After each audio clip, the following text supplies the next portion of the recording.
मुजफ्फरपुर के औराई थाना क्षेत्र का वह गांव आम दिनों की तरह ही जागा था। भोर की हल्की धुंध, खेतों से आती मिट्टी की सूंधी खुशबू और स्कूल की घंटी से पहले चाय की दुकानों पर जमा होने वाले लोग। लेकिन उस दिन हवा में कुछ अलग था। लोगों के मोबाइल फोन पर एक ही तस्वीर बार बार चमक रही थी। नेपाल के जनकपुर धाम के मंदिर में 7 फेरे लेते हुए 60 वर्षीय स्कूल प्रिंसिपल राकेश शाह और उनकी 28 साल की शिक्षिका शाइस्ता परवीन। तस्वीर के साथ ही गांव में सवालों का तूफान खड़ा हुआ। राकेश शाह उस इलाके के सिर्फ एक प्रिंसिपल नहीं थे, बल्कि एक संस्था थे। उनका स्कूल इंग्लिश मॉडर्न स्कूल कई गरीब बच्चों के लिए उम्मीद की जगह था। उम्र की ढलान पर खड़े राकेश 4 बच्चों के पिता थे। उनके बालों में सफेदी और चेहरे की झुर्रियां उनके लंबे संघर्ष की कहानी कहती थी। दूसरी ओर थी शाइस्ता परवीन, नई पीढ़ी की पढ़ी लिखी आत्मविश्वासी। वह स्कूल में पढ़ाने आई तो उसकी पहचान उसकी मुस्कान और बच्चों से उसका अपनापन था। क्लास में वह अंग्रेजी पढ़ाती, लेकिन बच्चों को सपने देखना सिखाती। शुरुआत में उसका रिश्ता बिल्कुल औपचारिक था, प्रिंसिपल और टीचर का। स्टाफ मीटिंग, रिजल्ट की चर्चा, स्कूल के कार्यक्रम, बस उतनी ही बातचीत। लेकिन जिंदगी की किताब में कुछ पन्ने ऐसे होते हैं जो बिना बताए पलट जाते हैं। स्कूल के बाद कभी कभी स्टाफ रूम में चाय के दौरान बातें लंबी होने लगी। शाइस्ता अपने घर की जिम्मेदारियों का जिक्र करती, राकेश अपने संघर्ष के दिनों की कहानियां सुनाते। सर, आपने इतना सब कैसे किया? मेहनत और बच्चों की आंखों में अपना सपना देखकर। धीरे धीरे औपचारिकता खत्म हुई। दोनों के बीच एक ऐसा रिश्ता बनने लगा जिसमें उम्र का अंतर कम और समझ का रिश्ता ज्यादा था। गांव की नजरों में यह सिर्फ बातचीत थी, लेकिन दोनों के दिल में कुछ और ही आकार ले रहा था। समय के साथ दोनों को एहसास हुआ कि वे एक दूसरे के बिना अधूरे हैं, लेकिन यह एहसास जितना खूबसूरत था उतना कठिन भी। राकेश जानते थे उनका परिवार है, समाज है, उम्र का फासला है। शाइस्ता जानती थी उसका धर्म, उसका घर, उसका गांव, सब उसके फैसले के खिलाफ खड़े होंगे। एक दिन स्कूल की लाइब्रेरी में दोनों आमने सामने बैठे थे। ये रास्ता बहुत मुश्किल है, राकेश ने कहा, लेकिन सर, अगर हम सच में साथ रहना चाहते हैं तो शाइस्ता की आवाज कांप रही थी। उस दिन दोनों ने तय कर लिया, या तो अलग अलग जिएंगे या फिर पूरी दुनिया के खिलाफ साथ खड़े होंगे।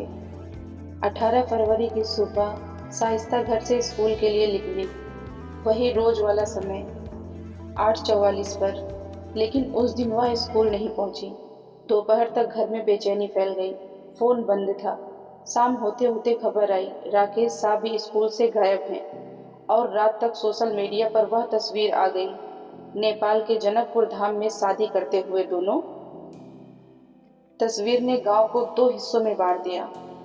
एक तरफ लोग कह रहे थे ये प्यार है, दोनों बालिग हैं। दूसरी तरफ आवाज उठी, अपहरण हुआ है, धर्म परिवर्तन कराया गया है। शाइस्ता के भाई ने थाने में शिकायत दर्ज कराई। आवेदन में आरोप थे डरा धमका कर, बहला फुसला कर ले जाया गया।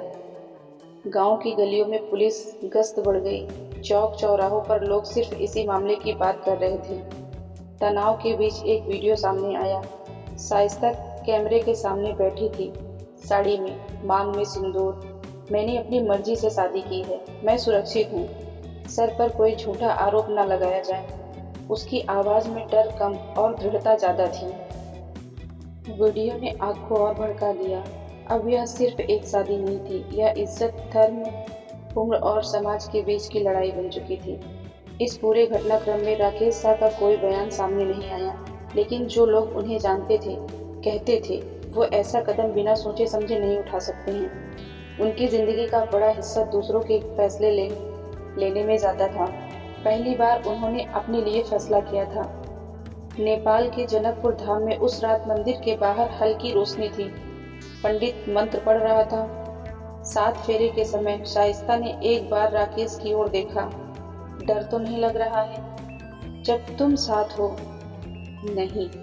7वां फेरा पूरा होते ही दोनों ने एक लंबी सांस ली, जैसे वर्षों का बोझ उतर गया हो। गांव में अभी भी बहस जारी थी। कोई इसे प्रेम की कहानी कह रहा था तो कोई साजिश। पुलिस कॉल डिटेल्स खंगाल रही थी, नामजद लोग से पूछताछ हो रही थी। हर दिन नई अफवाह फैलती, हर शाम नया सच सामने आता। लेकिन सच यह था, दोनों फिलहाल नेपाल में थे और साथ थे। क्या यह प्रेम था? क्या यह विद्रोह था? क्या यह सामाजिक ढांचे को चुनौती थी? यह सिर्फ दो लोगों का फैसला था जो बाकी दुनिया को स्वीकार नहीं था।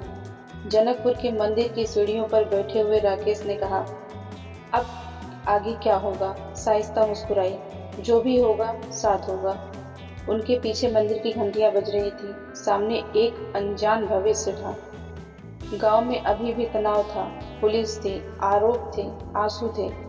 लेकिन उस सुबह जनकपुर में दो लोगों ने सिर्फ शादी नहीं की थी, उन्होंने अपनी अपनी दुनिया छोड़कर एक नई दुनिया बनाने की कसम खाई थी। ये कहानी सिर्फ राकेश और शाइस्ता की नहीं है, ये कहानी है उम्र और समाज के टकराव की, धर्म और पहचान की, परिवार और व्यक्तिगत फैसले की, और सबसे बढ़कर उस प्यार की जो आसान रास्ता नहीं चुनता।